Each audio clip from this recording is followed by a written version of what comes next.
me. He was like, Carly, do women really play dumb to get men to be attracted to them?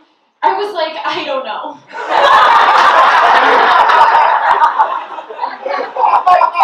I feel like the world has gotten so edgy. You know what I mean? Like, is there a sleepover I wasn't invited to where everyone decided cocaine's no big deal? You know, like, I feel like everyone's so casual about it now. They're like, oh my gosh, you just have to make sure you have your, like, test strips to make sure there's no fentanyl in your cocaine. You gotta make sure there's nothing bad in your cocaine. It's like, yeah, there's a lot of cocaine in your cocaine.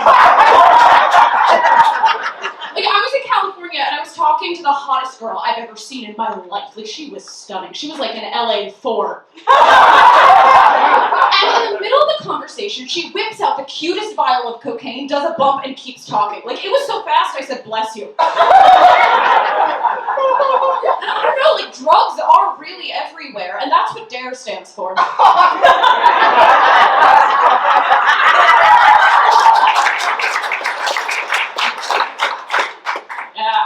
The day before I moved into college, my mom said to me, she was like, Carly, maybe you should use this time to try to integrate yourself into the mainstream. And then she dropped me off at acting school. Like, I'm an actor now, but I've been getting casting calls for all these super serious shows that, like, I don't really want to audition for because they're so, like, depressing. Like, I got a casting call the other day for a role titled Rape Victim. Like, that is just such an oxymoronic thing to consent to. I'm sorry. I know a lot of people don't like that joke because they don't know what oxymoronic means. But I do think acting has made me a more optimistic person. I also just think women are more optimistic in general, just because historically we had to be. Right? Because if we couldn't get cool with what was going on, they lobotomized us. It's like, why'd they sever Sheila's frontal lobe? It's like, oh, you didn't hear she was being a bummer and wanted to vote.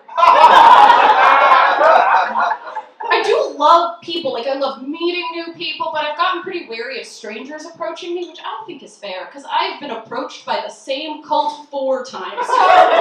And the most recent time they came up to me, I walked away immediately, which I think shows growth. Because the last 3 times I heard them out. So like they're giving me their whole speech. They're like, you should come to our meeting tonight for Church of God the Mother. And I'm like, I can't, I'm running late for my freedom.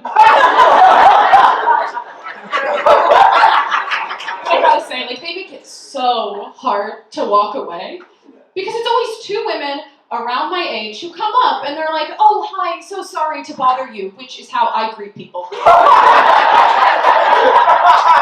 then they're just so, like, friendly and charismatic and nice. Like, do you understand how hard it is to walk away from a cult when you know you'd fit it perfectly?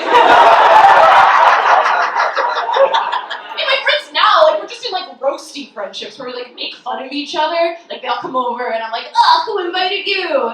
And they're like, oh, if you can't get over your obsession with control, how will you ever find love? Well, my friend was actually swiping through her Bumble and she came across this profile that said Italian vegan. And I was like, wow, that is such a creative way to tell people you have a bad relationship with your family.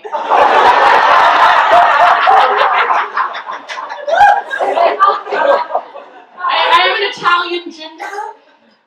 Being a redhead, like, gingers make up only 2% of the global population.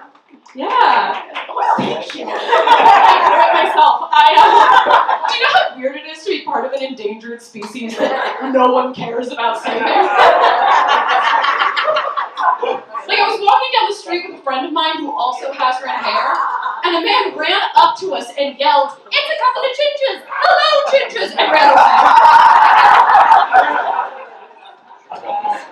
I was though talking to this guy from Ireland, and he was like, oh my gosh, you've got to check it out. We have so many redheads there, you'd fit right in. Actually, have you heard of the Church of God the Mother?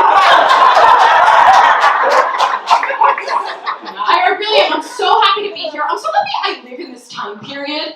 Because I'm convinced that in any other, I would have been creatively killed. Like, I have red hair, I'm probably a witch. And fun fact, one of the ways they used to test to see if a woman was a witch is they would tie weights to her and then throw her into water, and if she survived, she was a witch, and if she drowned, that was a lady. And I just so see this reality where they tie weights to my stupid flesh vessel, and they throw me into a vat of water, and then some idiot's just there with a timer like,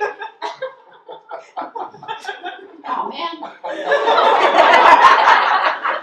I guess she was just quirky.